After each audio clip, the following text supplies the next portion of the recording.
areas for a very important reason. According to the movement of our planets and our solar system, the holy city of Mecca is at the center of an alignment that the Honorable Elijah Muhammad said was the heavenly Kaaba.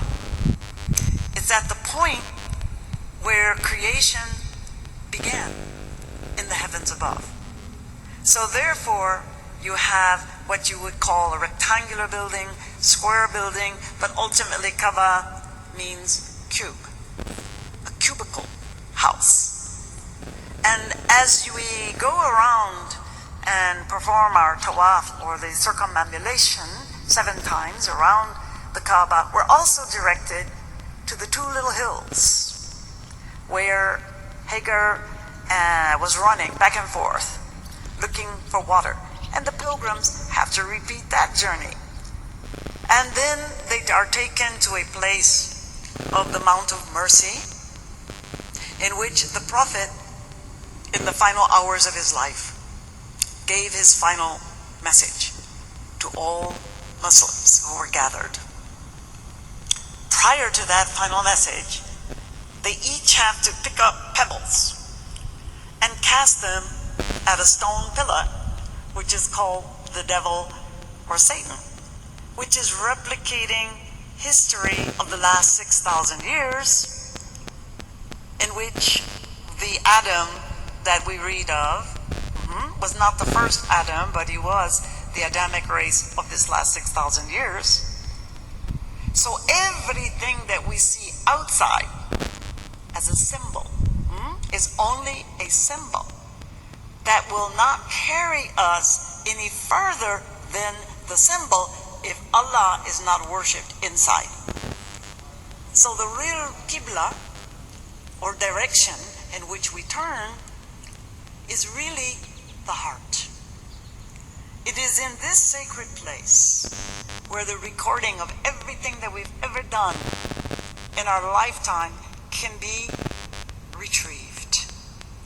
So what we need to do, in my humble opinion, as Muslims, is to be found worshiping one God in divine unity with all of humanity, so that Allah can bring us peace and happiness and an extended life.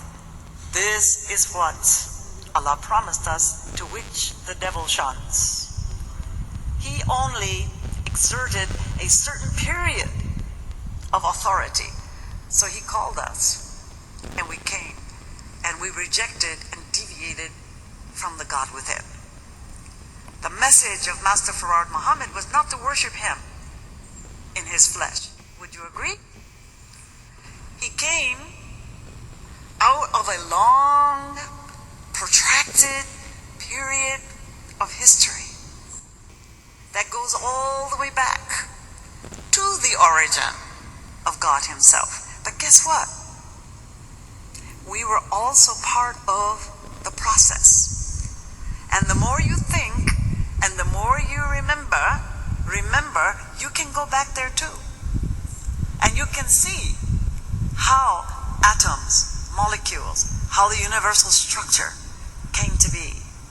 So when you go to Mecca, if you go to Mecca, remember there are 2 Meccas, there are 2 Qiblas, there are 2 black stones to worship. The one on the exterior and the one on the interior. Which do you think is the best journey to Mecca?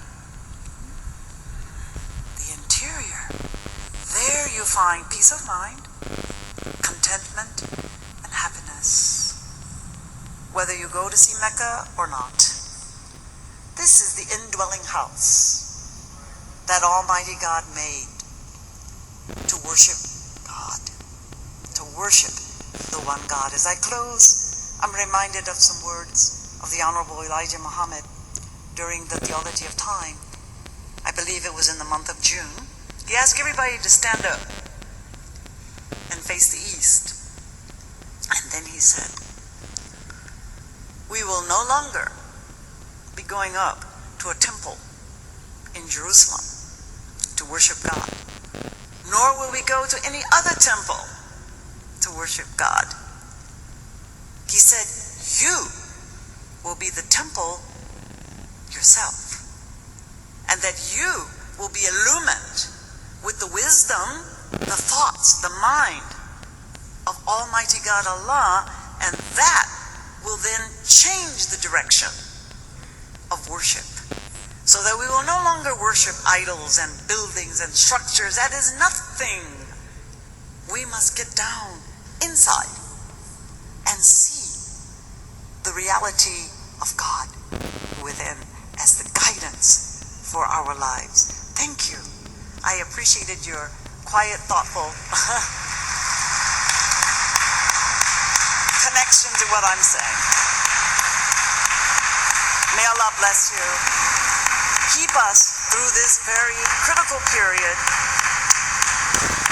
of the world's evolution, and may we be blessed to understand the importance of worshiping only the God within. That is your guidance. Take refuge in Him.